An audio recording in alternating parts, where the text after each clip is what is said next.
Olá, boa tarde. Vamos dar mais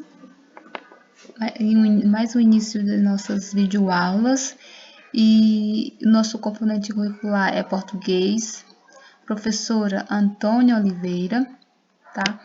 E nossa próxima explicação, nosso próximo conteúdo, vamos falar sobre variação linguística.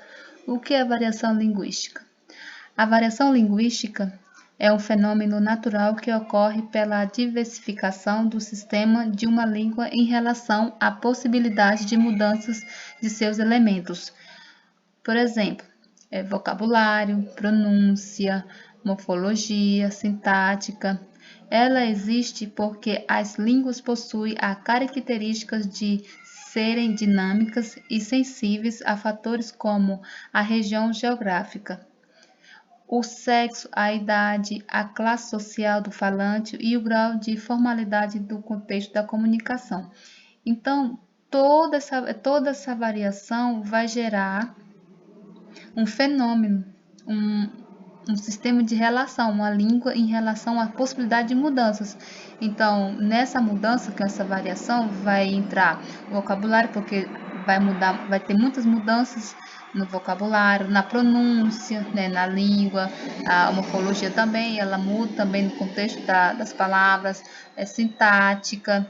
Tudo isso é uma variação linguística, essa mudança se refere à variação linguística, certo? E também aqui fala sobre os fatores como a região geográfica, né, como a idade, o sexo, a classe social, que é de quem nós estamos falando, do contexto da língua, né, que nos fala a comunicação, a formalidade da comunicação, né, sobre a variação linguística que acontece nesse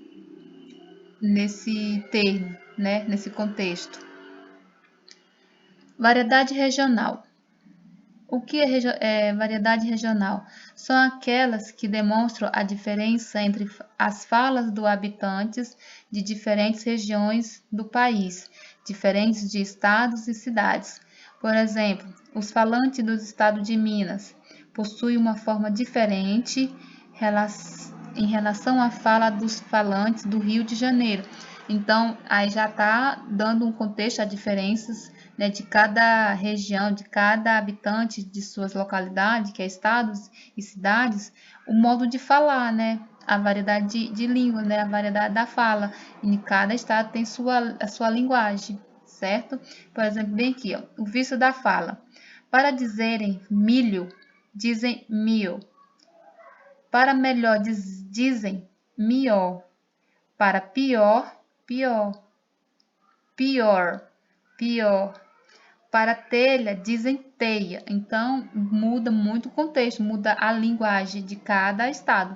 Então, se um lugar fala uma palavra diferente, lá vai dizer outra. Então, essa é a variedade regional. Variedade estilísticas. Difícil nessa palavra. São as mudanças da língua de acordo com o grau de formalidade, ou seja, a língua pode variar entre uma linguagem formal ou uma linguagem informal. A linguagem formal, as duas são bem diferentes, tá? A linguagem formal é usada em situações comunicativas formais, como a palestra, um congresso, uma reunião empresarial. Esses são os tipos de linguagem formal. São esse tipo de ambiente mais com formalidade bem diferentes, que são coisas sérias, certo? E a linguagem informal é usada em situações comunicativas informais, como reuniões familiares, encontro com os amigos, etc. Nesse caso, há uso da linguagem coloquial, o uso de gírias e informalidade. Isso entra todo esse contexto, esse uso da informalidade, que não tem regras, né? Já na linguagem formal tem regra, tem a questão da formalidade, tem aquelas situações mais fechadas, certo? Então, a diferença das duas é isso, são as variedades estilísticas, são as variedades em questão da linguagem formal, a linguagem informal. E também em questão da linguagem coloquial são as gírias, né, que entram nesse contexto da informalidade, certo? Variações históricas, crônicas, né? Variações históricas tratam das mudanças ocorridas na língua com o decorrer do tempo. Algumas expressões deixaram de existir, outras novas surgiram, outras se transformaram com a ação do tempo.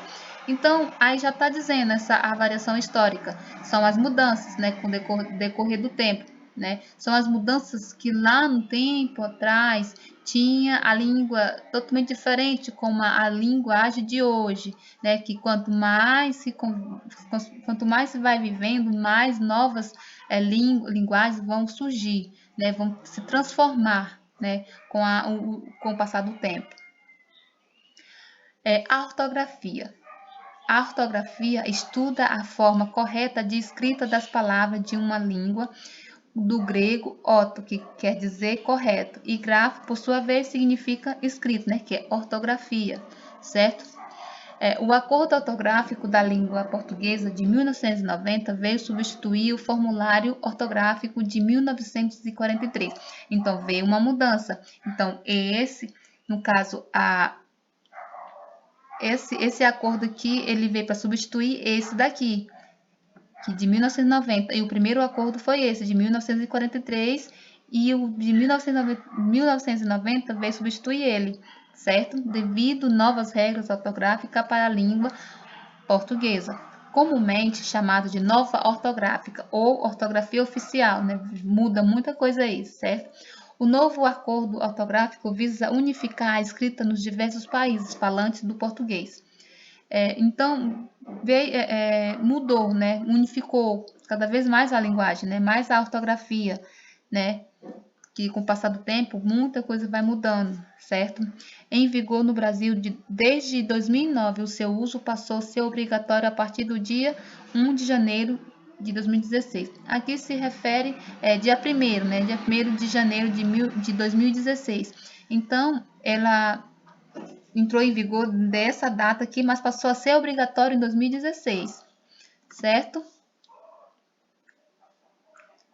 Acento diferencial.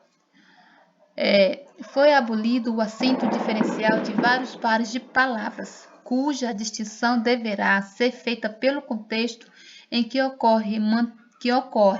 Mantém-se apenas os acentos diferenciais de por. Então, aqui já mudou em questão, aqui nessa palavra, né? Já tem um acento, né? Só ocorre no contexto com diferenciais por essa palavra aqui, né? Em acentos. Por exemplo, aqui, pôde e pode. Essas duas palavras vêm com acentos diferenciados. Então, esses dois aqui, essas duas palavras, no caso, só entram dependendo do contexto da frase, certo? Palavras sem acento diferencial. Essas aqui são os que não têm acento. Para, pelo, pera, polo, tá? São os que não têm acento. E já esse daqui, ele já tem acento, mas dependendo do contexto onde ocorre, tá? O alfabeto, como sempre nós sabemos que tem 23, antes de entrar as letras estrangeiras, né, que aqui fala que é letras estrangeiras, era 23 letras no alfabeto, incluindo com as letras estrangeiras, ficou 26 letras. O atual acordo oficializou as letras K, W, Y, anteriormente consideradas letras estrangeiras, como letras do alfabeto português, que passou a ser formado por 26 letras. Então, são essas, aqui são as letras do alfabeto, tá? Hífen. Agora vamos passar por uma parte um pouquinho complicada, assim, que a gente pudesse ter mais prestar atenção, né, em questão do hífen, que tem muitas palavras que tem hífen e outras não tem, certo? Umas que começa, outras que não termina com a mesma letra, certo? Aqui, hífen. O atual acordo ortográfico trouxe diversas alterações a regras de hifenização. O hífen, parte 1. O hífen é utilizado quando o prefixo termina com a mesma letra que começa a segunda. Então, tá bem aqui. A palavra micro-ondas. Então, ela termina e começa com a mesma palavra, com a mesma letra, que micro-ondas. Anti-inflamatório, contra-ataque. Então, ele terminou e começou com a mesma palavra, entendeu? A mesma letra, certo? Desculpa aí. Com a mesma letra, certo? 2. O if não é utilizado quando o prefixo termina com a letra diferente que começa a segunda palavra, via de regra, tá? Aqui, ela começou com uma letra e terminou com outra. Então, ele não é utilizado com prefixo. Então, aqui não utiliza if. Então, aqui é junto, tá? Autoestima, contra-cheque, sobreaviso. Então, aqui ele já não entra. O if não é utilizado quando o prefixo termina com letras diferentes que começa, tá? Essa aqui é uma questão muito complicada, que a gente tem que prestar muita atenção nesse fatorzinho aqui. Tem o if, utiliza quando termina com uma letra e começa com a mesma letra. E essa aqui terminou com uma e começou com outra, então ela já não entra o if. 3. Usa-se o if antes da letra H.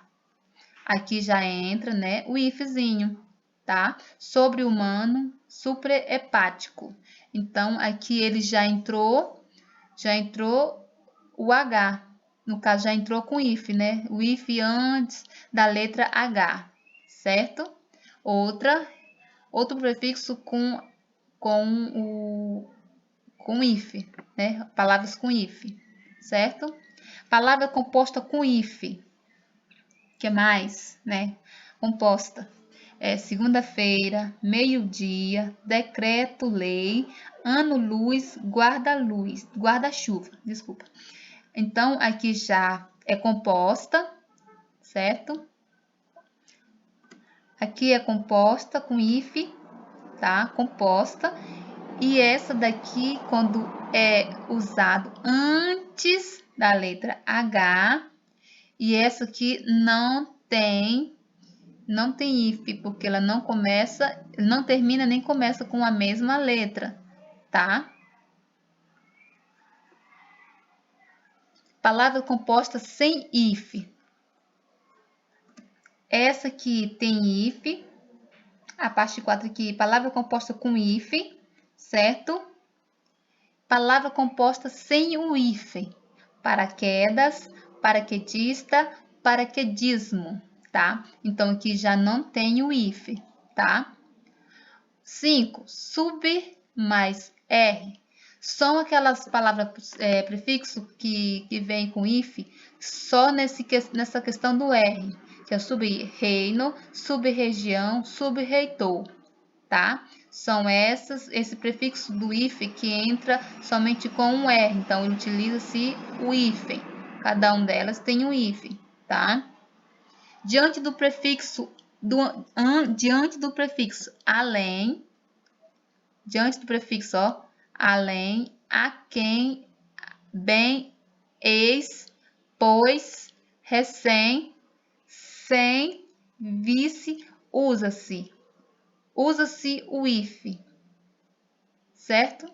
Olha aqui, antes do prefixo, onde ele entra, usa o if, tá? O if além mundo, a queimar, recém-casado, sem teto, vice-diretor. Olha aqui onde entra os ifezinhos, certo? São com os prefixos, diante do prefixo, tá? Usa-se o if. Não usa-se mais em casos que tiver uma preposição entre as duas palavras. Então, aqui já não entra porque tem preposição. Então, já não entra porque tem... Aqui o exemplo. Pé de vento, pé de cabra, dia a dia. Então, esses daqui não tem o prefixo if, porque tem preposição. Então, aqui nesse caso já não se usa, porque tem as preposições de e a, certo? E acabou o nosso vídeo aula. Muito obrigada e que Deus possa nos ajudar e seguir em frente, que isso possa terminar o mais rápido que puder para a gente poder estar juntos, tá? Muito obrigada.